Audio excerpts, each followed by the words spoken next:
Segueing into other news, right? And it's been a long time, and it's hard to say it's a net new carrier coming into the arena. It is and it isn't, right? We had Jack Cooper LTL, which we've talked about on previous shows. We knew they were doing something. Something was brewing. Well, between our last show and this one, it finally popped. The news has been out there. FreightWaves has covered it. You guys have seen it. But Jack Cooper made the acquisition of Standard Forwarding and has gotten into the game. Yeah, I think as an industry, we have to be excited about this.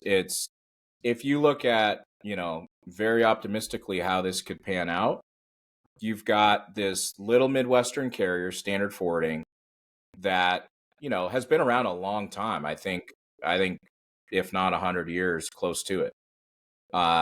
Family company back in the day, like they all were. And then 10 to 12 years ago, I believe, they were bought by DHL and just kind of, from my outsider's view, just kind of put on a shelf and not a lot of activity. I've known a few people that have passed through that company, in different roles. But they just owned it and it, it existed. They had their little group of terminals. They are union. They have Teamster drivers.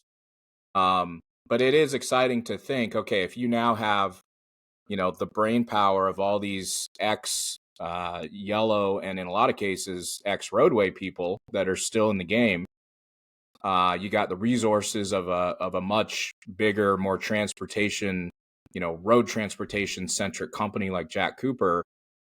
And then you still have kind of this wild card piece of, what's still out there to capture from the Holland, the Holland stronghold in Ohio and Indiana and Michigan. And in my opinion, like from a pure operational perspective, that was really the shining star of those multiple brands of, New Pin, Holland, Roadway, Yellow, and Redaway.